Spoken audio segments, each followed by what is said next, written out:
देश भर में कोरोना संक्रमित मामले लगातार बढ़ते जा रहे हैं। चंडीगढ़ में भी 3 मई तक कर्फ्यू जारी किया गया है, लेकिन अब जो समस्या मेडिकल स्टोर में, केमिस्ट स्टोर में आ रही है वो ये कि पीछे से दवाइयाँ नहीं पहुंच रही है और सभी दवाइयों की यहाँ पर कमी पाई जा रही है। सर, क्या नाम है आपका? गिरीश। जी, क्या कुछ समस्या आ रही है दवाइयों को लेकर? मेडिसिन शॉर्ट हो रही हैं, सप्लाई शॉर्ट हो रही है। और कुछ चीज़ें ऐसी हैं कि हम लोगों को कैश पे ख़रीदना पड़ रहा है। हमें कोई पहले जैसे कि सप्लाईज़ आती थी, अब हमें खुद जाकर कलेक्ट करनी पड़ रही है। उसमें कलेक्ट में भी क्या होता है कि हमारा टाइमिंग है 10 से 2, उनका भी टाइमिंग है 10 से 2। अगर टाइमिंग 10 से 2 हमारा है, उनका भी टाइमिंग सेम है, क्लैश होता है, तो हम लोग पहले सामान दें किसी को या फिर कलेक्ट करें। अब चक्कर ये पड़ रहा है कि ना तो सामान पूरा मिल रहा है, अगर पूरा सामान लिखाते तो कुछ सामान आधा मिलता है, आधा मिलता नहीं है। और कुछ ऐसी चीज़ें हैं, सर्जिकल आइटम है, जैसे मास्क हो गया या फिर आपका काफ़ी चीज़ें ऐसी हैं जो रेट जेन्युइन रेट होना चाहिए, उस रेट से 3 गुना रेट मिल रहा है हमें। और कुछ चीज़ें ऐसी हैं कि अब मैं कहना नहीं चाहता कि कुछ लोग हैं वो लोग इसको ब्लैक कर रहे हैं। अब क्या किया जाए समझ नहीं आ रहा, उसका कोई ट्रेंड नहीं समझ आ रहा कि क्या होगा आगे। सर, दवाइयों की बात करें तो रेगुलर यूज़ होने वाली कौन कौन सी ऐसी दवाइयाँ हैं जो कमी पाई गई है जी? सभी मेडिसिन जो हैं रेगुलर जो हैं सारी शॉर्ट हो रही हैं। सभी मेडिसिन धीरे धीरे, कभी कुछ शॉर्ट होता है, कभी आ जाता है तो फिर दूसरा सामान शॉर्ट होता है, फिर आ जाता है, फिर तीसरा सामान। एक्चुअली प्रॉब्लम क्या है कि मैन्युफैक्चरिंग नहीं है। मैन्युफैक्चरिंग है तो पीछे से सप्लाई नहीं है, क्योंकि ट्रांसपोर्ट नहीं है, लेबर नहीं है, बिलिंग नहीं हो रही है। उनकी प्रॉब्लम भी है, हमें भी प्रॉब्लम है। होलसेलर्स को मेडिसिन नहीं आ रही।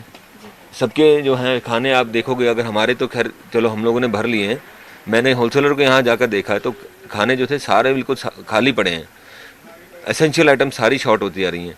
उसका कोई समझ नहीं आ रहा कि क्या किया जाएगा। सर, जिस तरीके से, क्योंकि आप तो खुद केमिस्ट्री चलाते हैं, क्या आप लोगों को भी इतनी ज़्यादा जो पैसों में ये मास्क और ग्लव्स दिया जा रहा है? नहीं, मैं तो इसीलिए खरीद नहीं रहा, क्योंकि मैं तो रोज़ देखता हूँ रेट बढ़ रहा है। मेरे जो पहले वाला स्टॉक है वो बेच ही जा रहा हूँ, बस काम खत्म। उसके बाद तो मेरा बस का नहीं है, क्योंकि मैं तो ब्लैक में ना खरीद सकता हूँ ना बेचता हूँ, अपने से होता नहीं है काम। तो अब क्या करा जा सकता है, शॉर्ट है, ठीक है, कस्टमर को जो है जो अवेलेबल है वो दे देते हैं, बाकी छोड़ देते हैं। क्या कह सकते हैं तो उससे। दिक्कत कितनी आ रही है जो लोग आते हैं यहाँ पर दवाइयाँ लेने के लिए? दिक्कत इन द सेंस, मतलब जो दवाइयों की शॉर्टेज के चलते। दवाइयों की शॉर्टेज में है। अब जैसे कि मेरे को किसी ने व्हाट्सअप किया कि मेडिसिन घर भेज दीजिए। मैंने घर भेजने के लिए मैंने उनको बोला कि सर जो मेडिसिन अभी हैं मैं आपको दे रहा हूँ, अगर जैसे आएगी मैं जैसे ऑर्डर दे रहा हूँ, जैसे जैसे आएंगी मैं आपको दे दूँगा। अभी क्या होता है कि हफ्ता पहले किसी ने मेडिसिन भेजी, मैंने कुछ जो मेडिसिन थी वो दे दी, उसके बाद मैंने ऑर्डर देता रहा, जैसे बाई चांस आ गई मेरे पास मेडिसिन, वो मैंने फिर अगले हफ्ते बंद सप्लाई किया। अब चक्कर क्या कि हमें वेट करनी पड़ रही है कि बार बार कि सामान आएगा, कैसे हो रहा है अभी ये मालूम नहीं कि क्या हो रहा है आजकल। तो सर, आपके व्यवसाय में कितना असर पड़ा है इसका? More than 50%। मोर देन 50%, मतलब व्यवसाय में एक तो कस्टमर के पास मेडिसिन नहीं पूरी पहुंच पा रही है। अभी क्या किया जाए, इधर उधर से लेकर के काम चलाया जा रहा है, क्या कर सकते हैं। आस पड़ोस में से लेकर के सप्लाई दी जा रही है, अब क्या कर सकते हैं इसमें।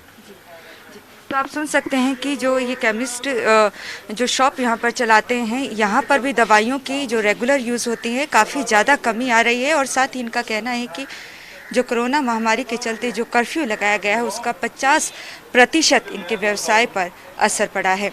कैमरामैन शरद के साथ स्वराज एक्सप्रेस के लिए चंडीगढ़ से ईशा ठाकुर।